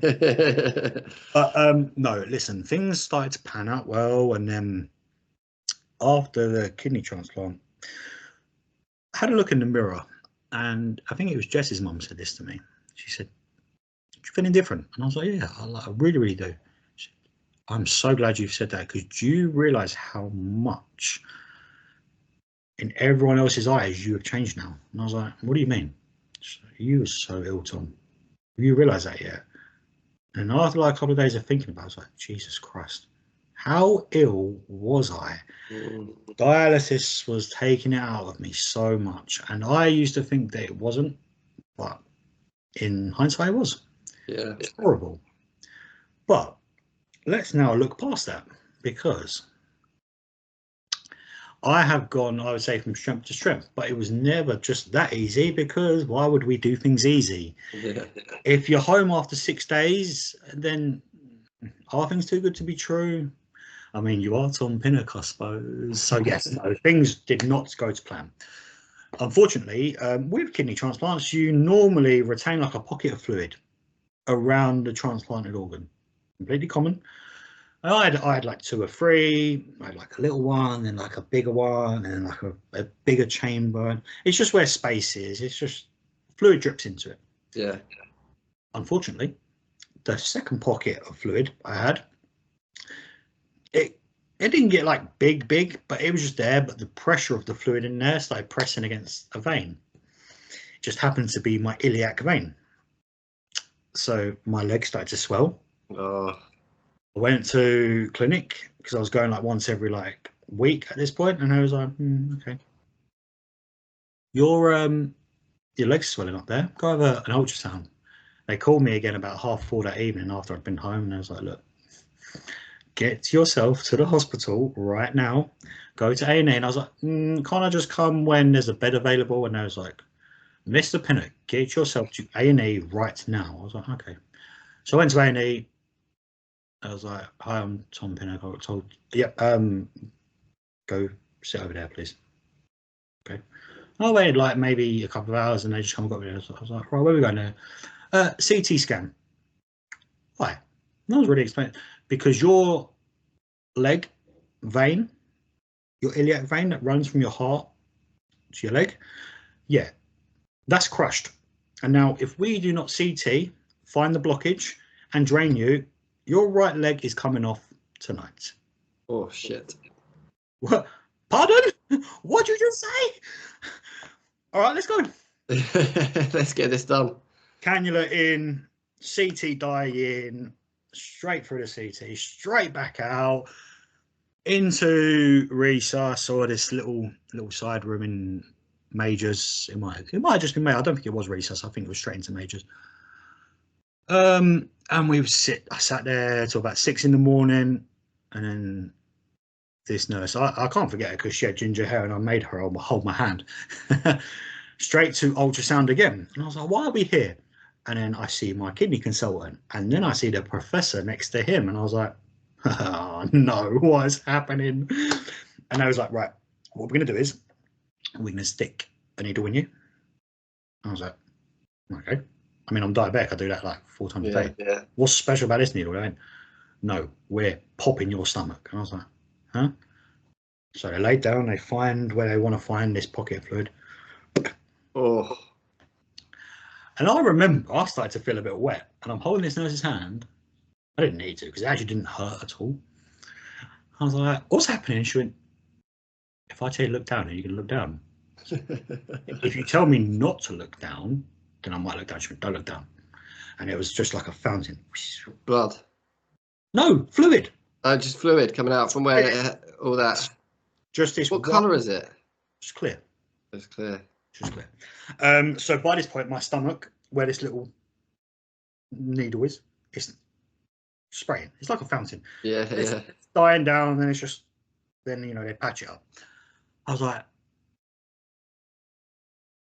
so am I going to keep my right leg or not? And I was like, yeah, for now. Okay. For now. But everything was so like coy. Everyone's being so coy around me, and it was just like, what is happening at this point? And it was just, by then, there was like, you ever heard of a fenestration surgery? I said, no. No. Sorry, let me just, surgery. It was like, yeah.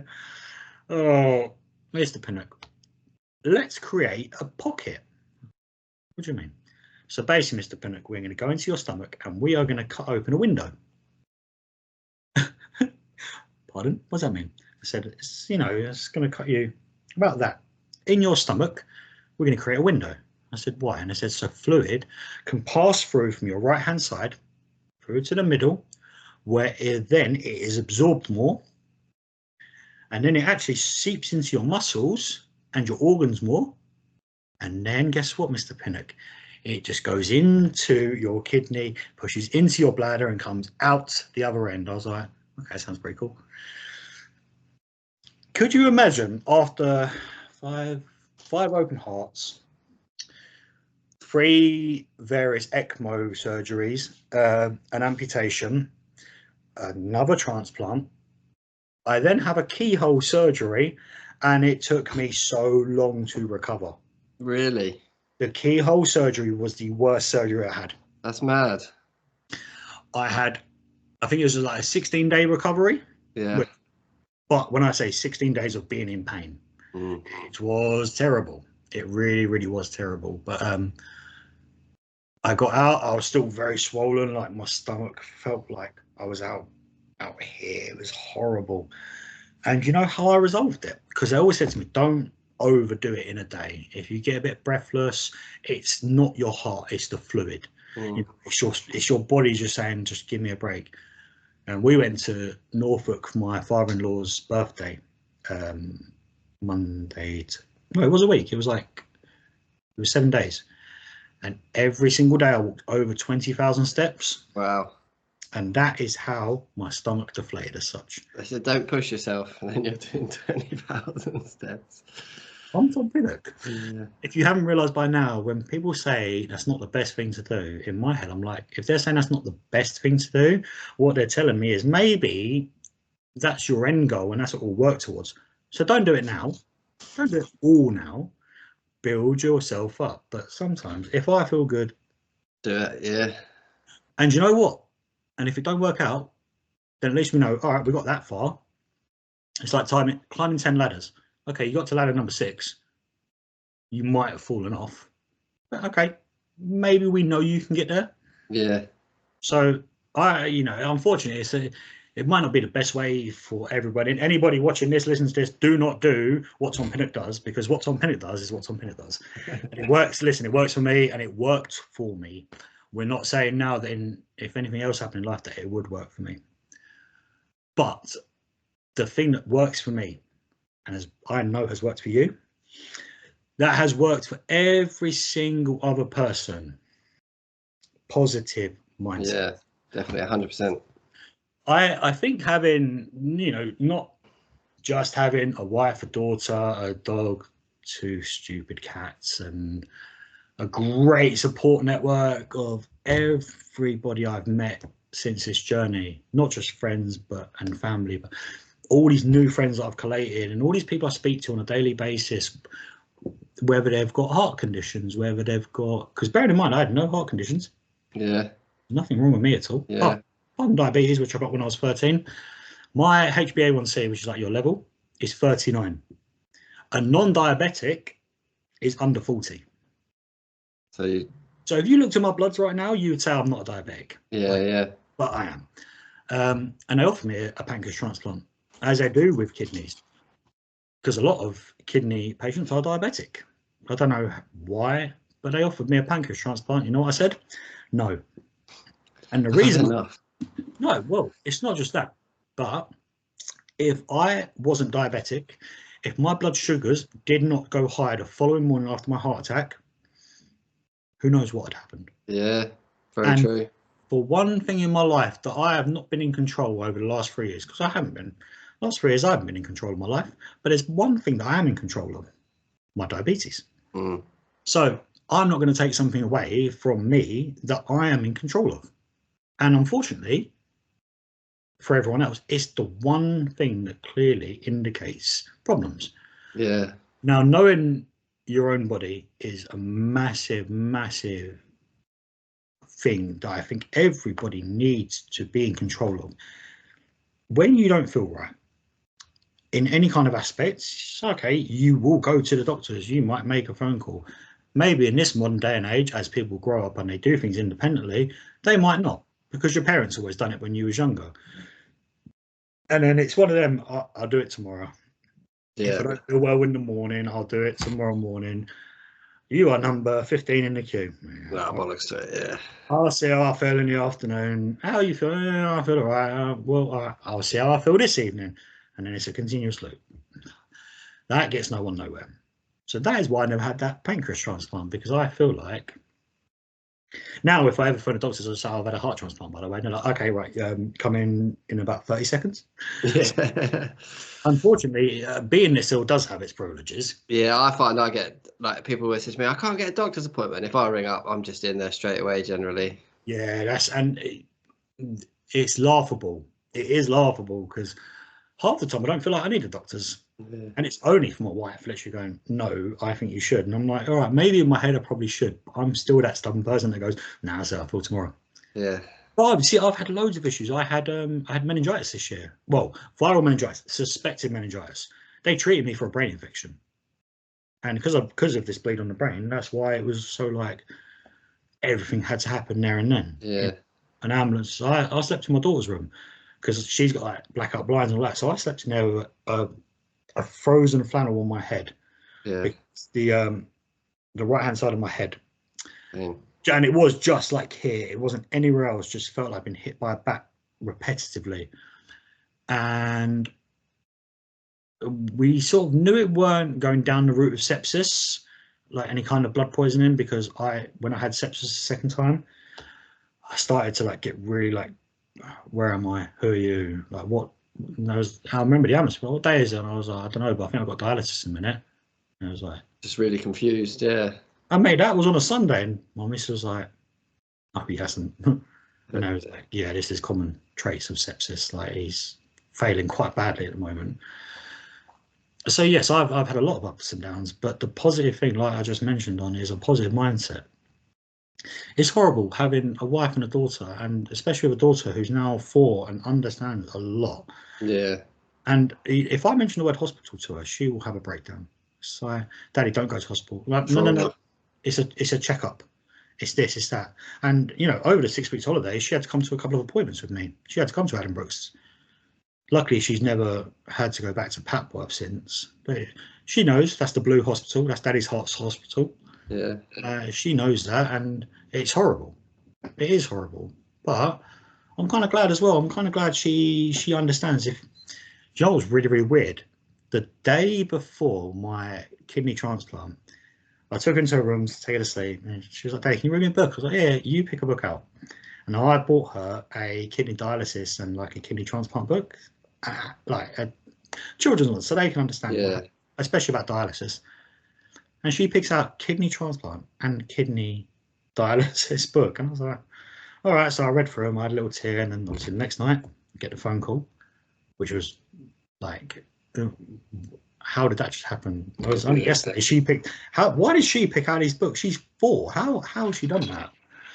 And then, yeah, just I think having a good mindset, a good positive network of people around you, it goes a long way. But I don't think it's the be and end all, because I just think it comes down to yourself. I've had friends die waiting for heart. I've had a friend recently who had a kidney and pancreas, and she's had them removed already because of rejection.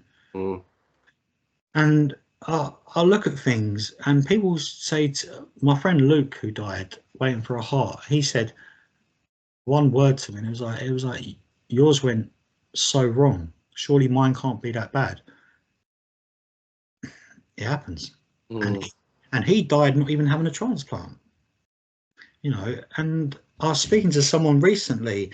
She had a baby like 2 months ago, and it was like 2 days after the birth, she went into heart failure, and she's now waiting. She's on the urgent list. She could be in surgery right now. I don't know. Yeah. I was speaking to her last night, and I get the opinion she's very much like me. She's not taking it all in. She's just going, right, I'll live by the day. I've got a baby. I will be fine because of this baby. Yeah. Great attitude. Yeah. In all honesty, maybe the wrong. Maybe you do have to look at the negatives, because after not considering what could have been with myself, I do feel very silly for not doing it, but I don't, because I don't regret it, because luckily I didn't need to. Yeah. Yeah, like you say, at that age as well, though, no one's got their will written out. No one's thought about death in their 20s or even 30s, 40s. But you would probably imagine me if I had that catastrophic heart attack, which is the word they use. I lost 80% of my heart in that one heart attack. And then it's like, even dropping down, going off the dopamine, dropping on. I don't think, do you know what? I don't think I fear death. My biggest fear in life is dying. I don't fear death. My biggest fear is losing out on what I have. I've always been one of these people. I'm not sure about yourself, but I've always been one of these people. If I start something, I like to see it through. It sounds pretty silly. I've had a baby, so I want to see as much of her life. I want to see as much as what I've started. Yeah, definitely. I understand that. And then it's like you get thrown all these obstacles and these curveballs. And listen, I sometimes sit there and I think, why me? I look at my friends around me, I look at my family, and they might think, why him? But if you look at me now, it's my 30th next week. It's Tuesday today, isn't it? Yeah. I'm 30 in a week. And what a story I've got, and what a pleasure it is. And this is going to sound weird. It's a pleasure to have been through what I've been through. Not for myself. Actually, no, that's a lie. All for myself. But to meet the people I've met on the way, to have conversations with people from around the world, and to really finally start to understand why people do what they do, and why people have to make decisions not based on themselves sometimes, which is quite selfless. Yeah. But then it's selfish to yourself, because you need to look after number one. Now, number one is always you. And then I suppose when you start to have family, you know, I've got a wife, I've got a baby, how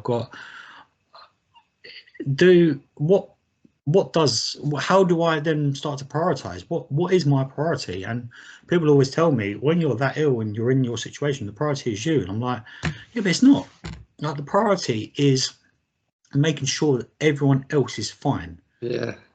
And the only way people will ever be fine in that situation is knowing that I'm fine. So putting on that brave face, as me and you can say, we sometimes have to put on. But then with me, I turned around in the end and I was like, you know what? If I don't want to do it, I'm not doing it. Yeah. And I'm making that call, not just for my sake, but for my mental sake. Like, if I'm not going to feel comfortable doing something, I'm not going to do it anymore. And I stick to that. And we could say, me and my friends go to the pub. If I fancy one beer and go home, Call me boring all you like, but I'm doing that for myself. And then sometimes I could be a bit silly. I go a bit overboard. Who am I doing it for? I'm doing it because I fancy having a good time. Yeah. And I think there comes a strong line, and people question me a lot. They're like, how can you do this if you're diabetic? How can you do this if you've had a heart transplant? Surely you can't be doing this if for your kidneys. I'm like, what do you understand? Like, how much of this do people really understand? Yeah. You know how hard you've had to fight just to get to have them privileges. You know what someone said to me, right? They go, I'd give you my kidney, but you probably wouldn't want it. I said, if you're referring to alcohol, that's not how it works, mate. That's your liver. And they're, well, and it's like, then you like, people don't understand, do they? And people don't understand that you might never have a drink in your life and you'll have kidney problems. My father-in-law has kidney issues. Liver issues. No, he don't drink. He's never abused his liver in that sense, but things happen.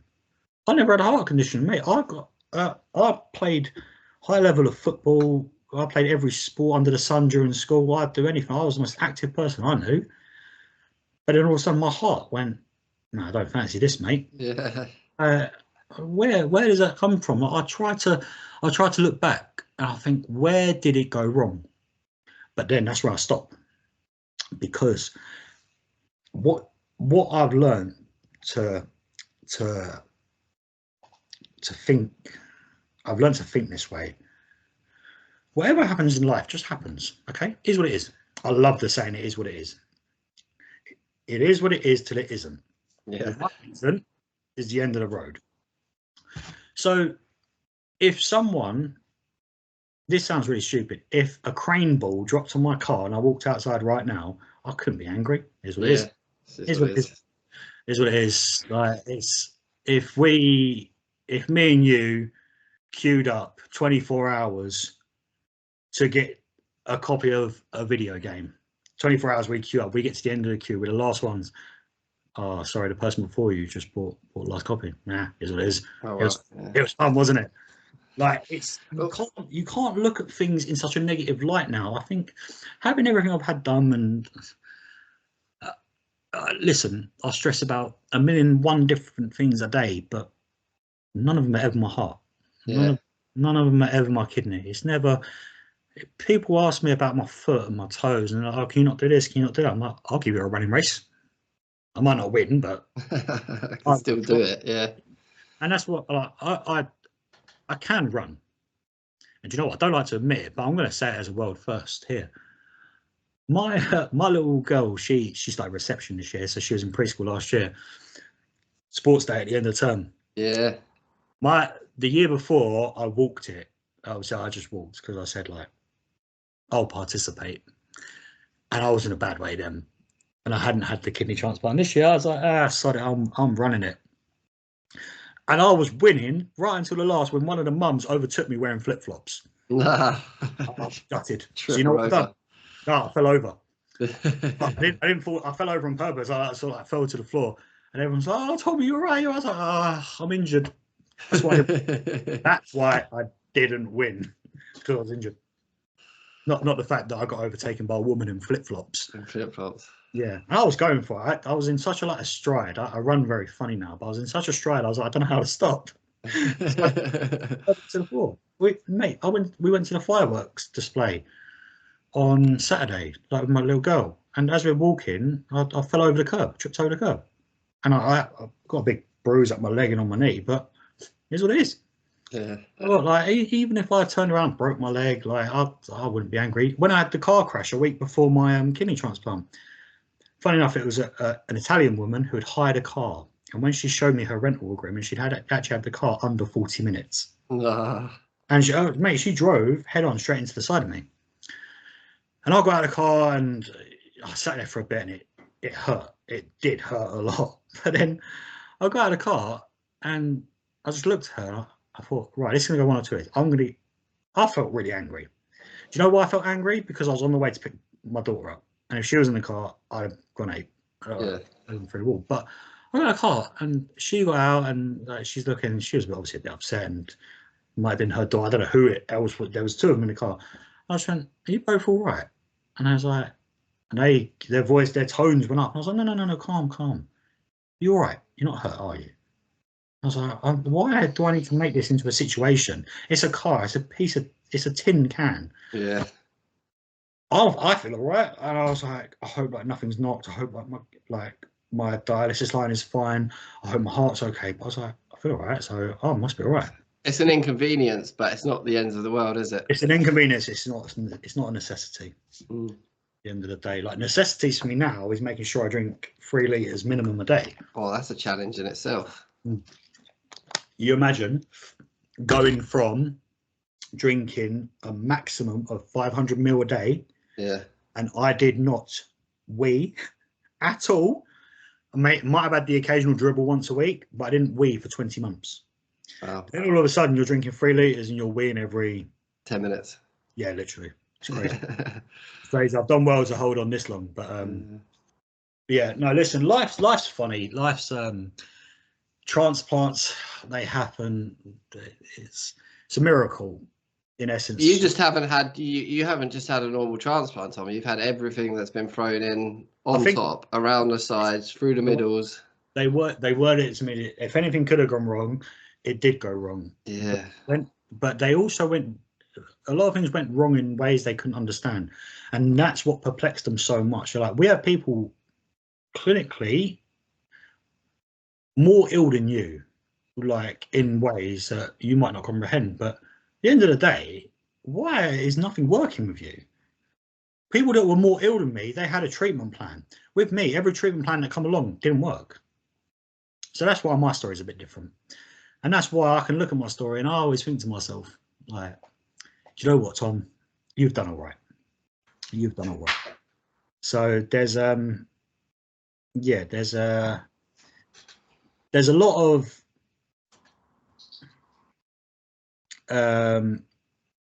negativity around my story in ways, but I think I have the biggest blessing of all, and that's having that I'm alive. Yeah, I think things that have happened to you are negative, but your attitude and the way you've dealt with them is obviously very positive. I remember one story, they was taking out the lung drain, but the way they had to put it in after it collapsed, they needed to CT guide it out to make sure that it didn't happen again. And I remember going into this room, and I remember my consultant being there, and he was like, "You feeling all right?" And I was like, "No, I'm a bit like, would you better get me something? Like, just, I don't want to be put to sleep. Like, can you just send me something? Send me a bit whoopee so I don't feel a thing, please."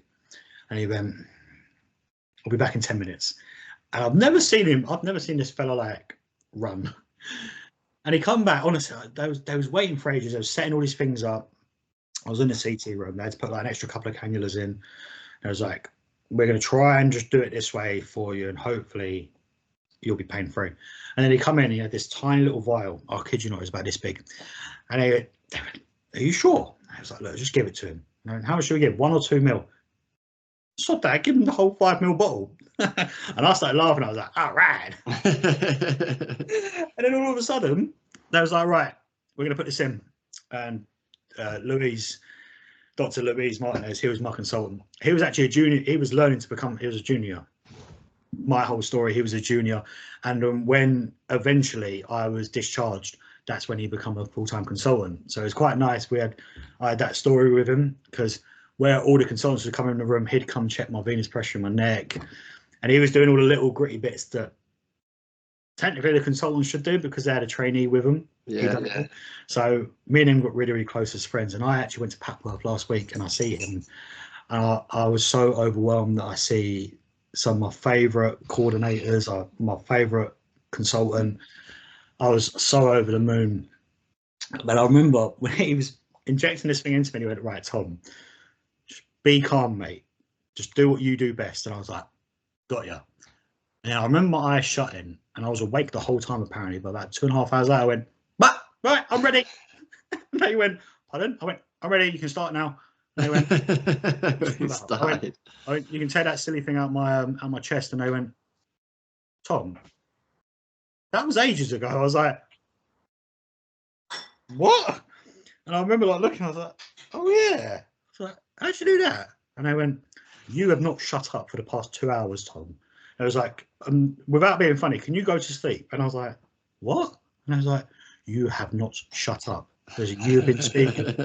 I went, what happened? And they said, well, when we took the drain out, it was on, obviously it's in a CT room. No one should be in there. We had to put leads on, come in and hold you down because you wouldn't stop moving and talking. I was like, oh, sorry. And I remember a lot of times, if they ever needed to do something, give me like gas and air or something. I don't know why. These two nurses, I had them in stitches. They was laughing. So they was taking something out. I can't figure out some drains out of my stomach. And I've got 2 identical stars on my stomach. Both, like they're either side. I never knew what they was for. And neither did the consultants at one point. And I was like, it must have been, we took your stomach drains out. Mm. Oh, okay. And when they was taking them out, they gave me gas and air because it was literally just a simple like. Yeah, I've had the stomach drains. Yeah, they're quite easy to come out in there. Yeah. Just like hold your breath, and then they're out. And I was like, give me some gas in there. And I was like, yeah, that's fine. I was going, what are you two ladies doing later? I'll take you out for dinner. It's all. I had laughing so much. I was like, Tom, seriously, you've got to shut up because we need to take these things out. Just giggling while they're trying to pull the wires out. No, I remember there's a clear vision in my head. And this is how much little and much I remember. I can just remember I kept going, no, seriously, you need to stop it. I'm going to take you out for dinner. What you want? You want a bit of salmon for dinner? I was trying to talk like the old American like gangsters. Yeah, like from the 60s. That's it, yeah. And in my head, I was in a suit. I was in that suit. I was like, what you doing? Stop touching me like this. We're going out for dinner. What you want, margarita? And they had me in stitches, and every time they see me after that, they was laughing. Like, how you doing, Don Pin? Like Don Tom, and I'm like, huh? Why are you calling me that? And they're like, oh, the mafia in you? No, am I? I thought you was. Maybe, but no, it's you know what? As many negatives as you might have heard in this, I hope anyone listening had a bit of a laugh as well, because that's always my principle to things is things are doom and gloom, but there's always a light at the end of it. And even if it's definitely not been unentertaining, that's for sure. I think even if you can't see the light at the end of the tunnel, why don't you just have a little chip at the wall and see if a light comes out that way? Like you just gotta listen. Life's hard as it is, so when you have these stumbling blocks come in front of you just got to try and put things into a different kind of perspective. And this is what I always said to myself, it could be worse. Yeah. That's how I always try to think about things in life. Things could always be worse. If one shoelace is undone, it could be worse. Both could be undone. Yeah, that's true. It's just the way simple ways of looking at things. Yeah. For some reason, your screen's just frozen. Yeah, your screen's frozen as well. Oh, has it? Well, I think we should call it time there, Tom, because we have been chatting for nearly 2 hours, but it's been really, really, really interesting and super inspiring, man, because you've been through it all. Listen, we've all got our own inspiring stories, and I hope anyone listening and yourself can take a bit of positivity out of this, because, like I say, things do get bad in life, but at the end of the day, it could be worse. Definitely. It could always be worse. Well, thank you so much, Tom, for sharing your story. No worries at all. I hope you have a lovely afternoon. Yes. Thank you very much. It's been a pleasure talking to you, and I hope this helps a few people that need it. Oh, I'm sure it will. Definitely.